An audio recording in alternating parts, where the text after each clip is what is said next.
ခင်ဗျားဆိုရင်ဒီတန်လေးကတန်လေးကလုံးဝတခါကြီးတို့ခပိုင်တက်ထည့်ထားတဲ့ပုံစံမျိုးလားအဲ့လိုလားမဟုတ်ပါဘူးဟမ်အဲ့ဒါကြောင့်ခင်ဗျားတို့လုံတာလေငါတို့ညလုံတာတန်လေးမျိုးနဲ့ကအကုန်လုံးဒါနဆိုင်ငါတို့ခပိုင်တက်ထည့်တယ်ဟောငါတို့ဟောမကြဘဲနဲ့စောက်တဲ့ပုံစံမျိုးတခါကြီးတို့လုံတာလားလုံးမဟုတ်ပါဘူးဥပဒေကလည်းဘောမျိုးပဲချက်လိမ့်တာလားအဲ့တော့ကိုကပြီးရပါလားပြင်ဖေရတို့အခုလှုပ်တဲ့လှုပ်ရဟာစီးကြော်နေပါတယ်ဖေရကိုဘာသာကိုတာသနာကိုကာကွယ်ခြင်းနဲ့ဆိုပေမဲ့လည်းကျင့်ဝတ်စည်းကမ်းစည်းမျဉ်းတွေကိုတော့လိုက်နာဖို့လိုအပ်ပါတယ်အားလုံးပဲမင်္ဂလာပါခင်ဗျာတန်လယ်ပလီကိစ္စနဲ့ပတ်သက်ပြီးမဘာသားဆရာတော်တွေရဲ့လုပ်ရက်အပေါ်ဝေဖန်ထောက်ပြထားတဲ့အမျိုးသားရုပ်တံရဲ့သုံးသက်ချက်အပြည့်အစုံကိုဒီကနေ့တင်ဆက်ပေးလိုက်ပါတယ်ဆက်လက်ကြည့်ရှုပေးကြပါဦးခင်ဗျာဘုရားရဲ့တမိုင်းမှာပြန်ကြည့်မယ်ဆိုလို့ရှိရင်အရှင်ပိန်တော်လာဟာဒိဋ္ဌိတွေနဲ့ဒီမြတ်တပိတ်ကိုတက်လူပြီးတော့တကိုးပြိုင်တဲ့နေရာမှာဗိဓိဆရာကြီး6ယောက်ကရှုံးနေသွားတယ်အရှင်ပိန်တော်လာကတကွန်နိုင်ဘောကနေမြတ်တပိတ်ကိုယူပြီးတော့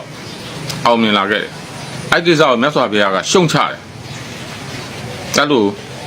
တကိုးမပိုင်ရဘူးအကယ်၍အဲ့လိုတကိုးပြလိုက်လို့ဟိုဘက်တခြားဘာသာဖြစ်တဲ့ဒိဋ္ဌိတက္ကလုံးတွေမြတ်စွာဘုရားကိုတိုက်ခိုက်တဲ့ဒိဋ္ဌိကရကုတက္ကလုံးတွေကိုလူတွေကမယုံကြည်ဖြစ်ပြီးတော့အယုံကြည်ကင်းမဲ့ပြီးသူတို့ကိုလှူမှုတမ်းမှုမရှိတော့ဘူးဆိုရှင်အဲ့ဒီဒိဋ္ဌိတက္ကလုံးတွေစွန့်အငန်းငန်းအပြက်ပြက်မပြည့်စုံခြင်းသည်ဒီတကိုးပြတဲ့ယဟန်မှာအာဘတ်တင်တယ်အဲ့ဒီချိန်တွေကစပြီးတကိုးမပြရယဟန်တွေတကိုးမပြဆိုပြီးမြတ်စွာဘုရားကပြညတ်လိုက်အဲ့တော့အရှင်ဘုရားတို့ကကိုယ်သာသနာကိုစောင့်ရှောက်လို့မရဘူးသာသနာပြုလို့ပဲရဘာဖြစ်လို့ဆိုအရှင်ဘုရားတို့ကအဲ့လိုသာသနာကစောင့်ရှောက်လို့ရတဲ့အရာမျိုးမဟုတ်ဘုရားကဟောပြီးပြီအနိစ္စနိစ္စဝိပ္ပန္နာတတရား12ပါးထဲမှာဘယ်အရာမှမြတ်စွာဘုရားကမမြဲဘူးဖြစ်ချိန်တိုင်းဖြစ်မယ်ပြည့်ချိန်တိုင်းပြည့်မယ်အရှင်ဘုရားတို့ကဒီသာသနာကြီးမြဲကိုမြဲရမယ်တီကိုတီရမယ်ငါတို့စောင့်ရှောက်မှရမယ်အဲ့ဒါဘုရားဟောတဲ့စัจ jin ပဲဖြစ်နေအဲ့ဒါဒီအတ္တနေအတ္တဝိပ္ပန္နာတအဲ့ဒီမမြဲတဲ့အရာကိုဖြစ်ကိုဖြစ်ရမယ်ခိုင်ကိုခိုင်ရမယ်ဆိုတာဒီအဲ့ဒါအတ္တတွေပါသွားပြီမမြဲတဲ့အရာကိုမြဲအောင်လုပ်မယ်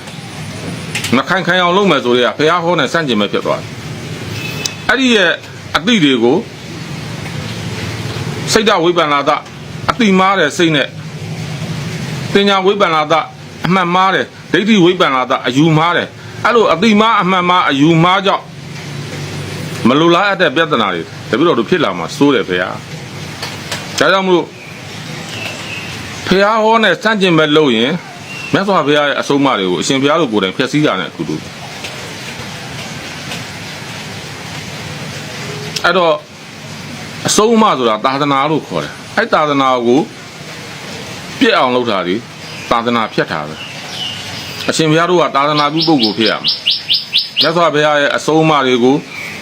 ဟာကိုယ်တိုင်သင်ကြားတက်မြောက်ပြီးတော့တက္ကဒကမတွေလမ်းမားကိုမရောက်အောင်ဟာဘာသာသာသနာရဲ့ပုံမှာယုံကြည်သက်ဝင်လာမှုရှိအောင်အဲ့လိုလုပ်ပေးရမှာအရှင်ဘုရားတို့တောင်းအခုကအရှင်ဘုရားတို့ဟာတပည့်တော်တို့ဗုဒ္ဓဘာသာတွေတပည့်တော်တို့ပြောနေတဲ့တရားသဘောတွေကဆရာတော်ကြီးတွေရဲ့တုံသင်ဆုံးမမှုတရားတွေကိုတပည့်တော်တို့ကိုယ်တိုင်ပရိယတ်တိစာပေတွေကိုသင်နိုင်တာမဟုတ်ဘူးဆရာတော်ကြီးတွေကသင်ပြခဲ့တဲ့တရားတော်တွေကိုတပည့်တော်တို့ကမှတ်သားသင်ယူပြီးတော့မှအခုလိုပြောနေတာ